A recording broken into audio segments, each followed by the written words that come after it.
안녕하세요. 경제학 진학을 목표로 하는 친구들을 위한 책을 추천하게 된 3학년 3반 최혜정입니다. 다들 새 책에 엮으려고 책을 읽는 경우가 많잖아요. 그래서 3년 짬밥이 있는 고3으로서 새 책에 엮을 수 있는 책을 위주로 선정해 보았습니다. 난이도 순으로 분류했는데요. 설명하기에 앞서 난이도 설정은 순전히 제 주관적인 의견이기 때문에 사람에 따라서 다르게 느낄 수 있는 점 인지하시고 그냥 참고용 정도로만 쓰이면 좋을 것 같습니다. 자, 이제 난이도. 난이도 하는 경제 과목을 수강하지 않은 1학년 친구들도 이해할 수 있는 책이고요. 중은 경제에 대해 어느 정도 지식이 있거나 경제 과목을 수강한 친구들이 이해를 잘할 수 있는 책. 상은 경제를 수강했고 관심이 많은 친구들이 이해할 수 있는 책입니다. 상은 교과과정 외의 경제 지식이 약간 필요하다고 보았는데요. 그렇다고 해서 너무 어려워서 못 읽을 그런 정도의 내용은 아니에요. 자, 이제 본론으로 넘어가서 설명해 볼게요. 먼저 위대한 개츠비입니다. 위대한 개츠비는 사실 문학책이죠.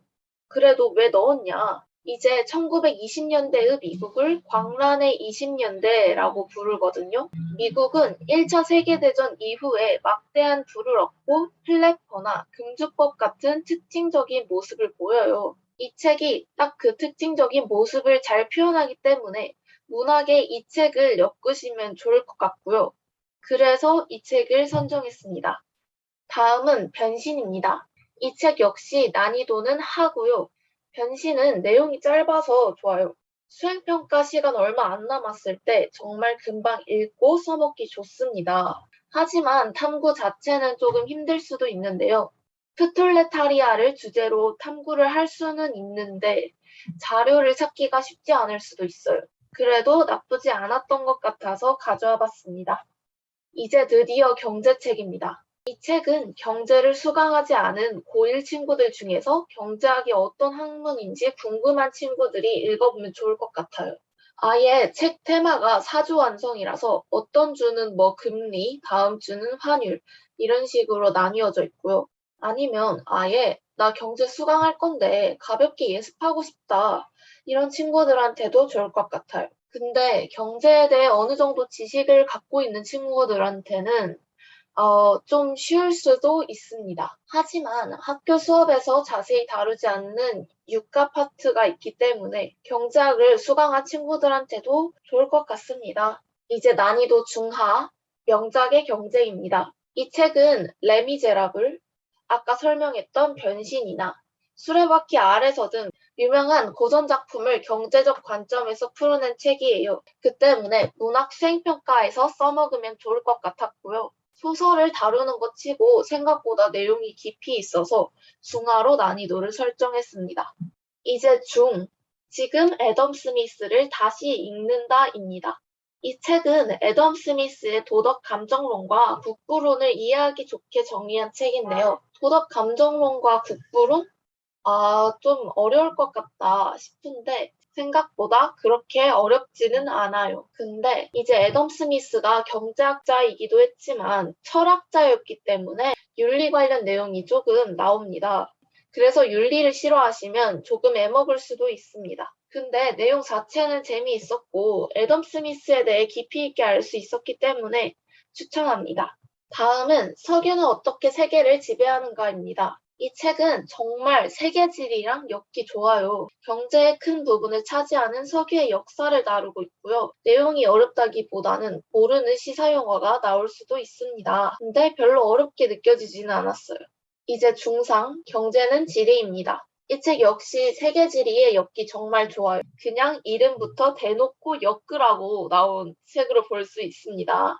내용은 시사 내용이 주를 이루는데요. 이 책 역시 모터리제이션, 보크사이트, 쉥겐 조약 등 익숙하지 않은 용어가 나오기는 하는데 이해하는데 크게 문제는 없을 것 같아요. 다만 18년도에 나왔기 때문에 현재와는 좀 떨어진 내용이 있을 수 있습니다. 이제 위대한 경제학자들의 대담한 제안입니다. 이 책은 경제학자들을 소개하면서 현재의 여러 경제 문제들을 어떻게 해결할 수 있을지에 대해 고안하는 책이고요. 이 책은 경제 용어가 살짝 나와요. 제가 순서를 경제의 난이도를 설정해서 이 책이 뒤쪽에 있는 건데 경제 용어가 나오는 거 이외에는 내용 자체가 어렵지는 않아요. 이제 마지막, 라이브 경제학입니다. 이 책은 코로나19로 인한 문제와 그에 대한 해결 방안을 제시하는데요. 불친절한 책은 아닌데 그래프가 살짝 나옵니다. 근데 이해하기 어렵지는 않을 거예요.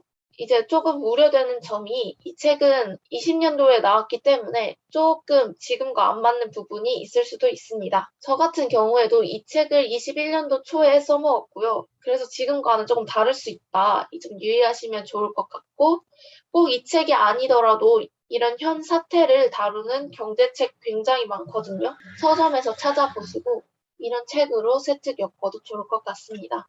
그리고 보너스.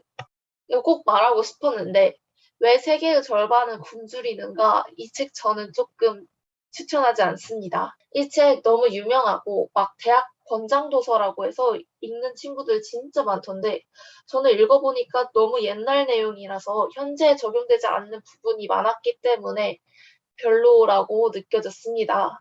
이 책 자체가 나쁘다는 건 아니에요. 지금도 기아 문제 되게 심각하죠. 근데 그 사례로 드는 것들이 너무 옛날 내용이라는 게 조금 아쉬웠습니다. 제가 말씀드리고 싶은 건 책을 고를 때 꼭 권장도서에 매몰되지 않으셨으면 좋겠어요. 그리고 이론적인 내용이 아니라 사회 현상을 다루는 책인데 너무 출판한 지 오래된 것도 조금 아니에요. 네. 그리고 진짜 제 개인적인 의견인데 경제 관련 책 자체가 좀 오랫동안 읽히기가 쉽지 않은 것 같아요. 워낙에 경제 문제가 변하다 보니까 오래된 책을 읽으면 현재와 맞지 않는 부분이 너무 많이 보여요. 그래서 책 읽으실 때 출판 연도도 확인하시고 고르시면 좋을 것 같습니다. 그리고 밑에 세 책은 경제학과 친구들이 읽어도 좋지만 경영과 밀접한 관련이 있다고 생각이 들어서 가져와 봤습니다.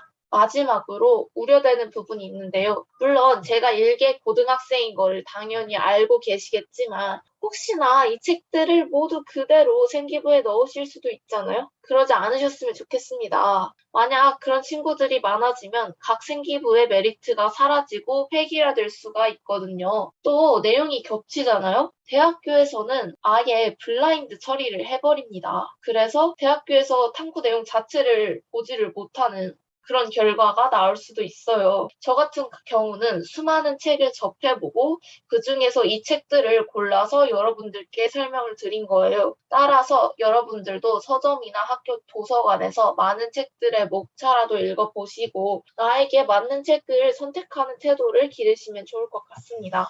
네, 지금까지 경제학 관련 책을 추천한 3학년 3반 최혜정이었습니다. 감사합니다.